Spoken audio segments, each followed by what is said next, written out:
En fouillant dans l'abri de jardin, là, dans la maison qu'on a racheté, je suis tombé là-dessus.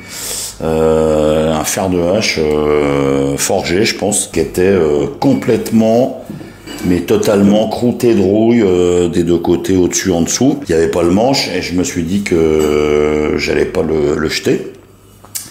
Donc j'ai commencé par le faire tremper 24 heures dans du vinaigre blanc.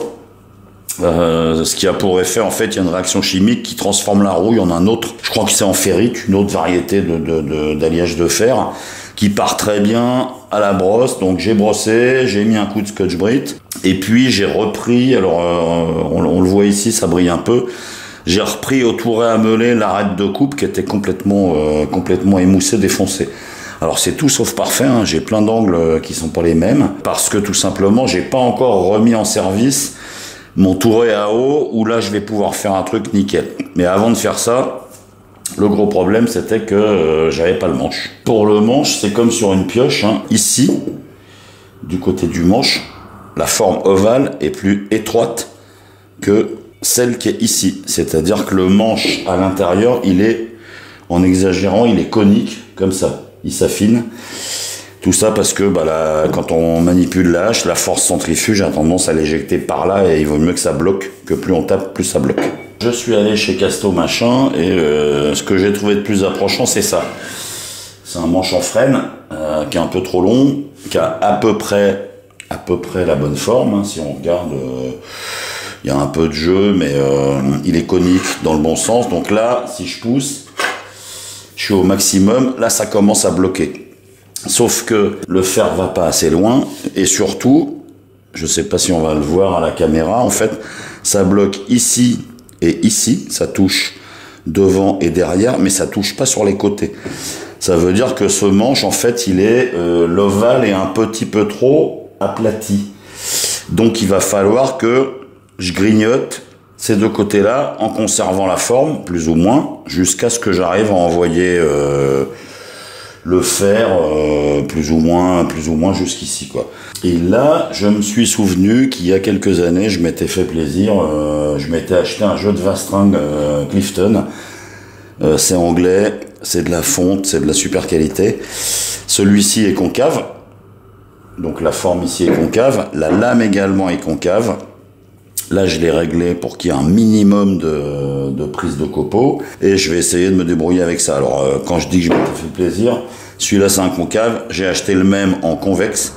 Et j'ai acheté le même en plan, en me disant que ça me servira un jour. Et ben, c'est aujourd'hui le jour où ça va me servir. Ça se voit peut-être pas très bien, mais sur le manche, j'ai emboîté le fer de hache jusqu'au maximum que je pouvais. J'ai mis un trait de crayon. Donc ça commence à coincer à partir d'ici et il faut que j'enlève de la matière comme ça. Donc je vais y aller progressivement. L'idée c'est d'utiliser le Vastring pour lever des copeaux gentiment en essayant plus ou moins de respecter la courbe et surtout d'être symétrique. Donc ici je suis obligé de laisser dépasser beaucoup parce que l'ailette qui est ici, en fait, la poignée qui est ici, elle tape dans l'établi. Donc là, j'ai réglé avec un minimum de fer, on va y aller tout doux, mais ça coupe nickel.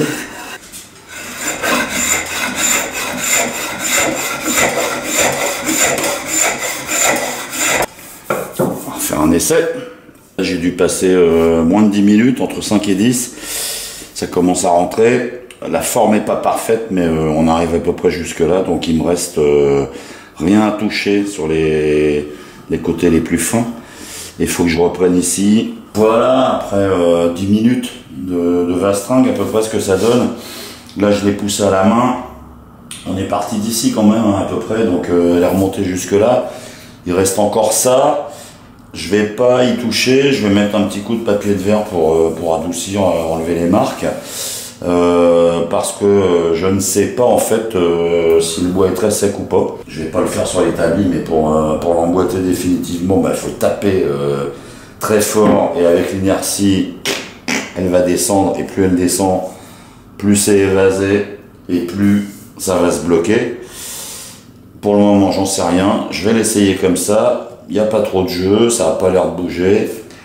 On fera un essai avec ça et j'espère que que ce fer de hache sera reparti pour 50 ans, ou moins, si c'est moi qui pète le nouveau manche.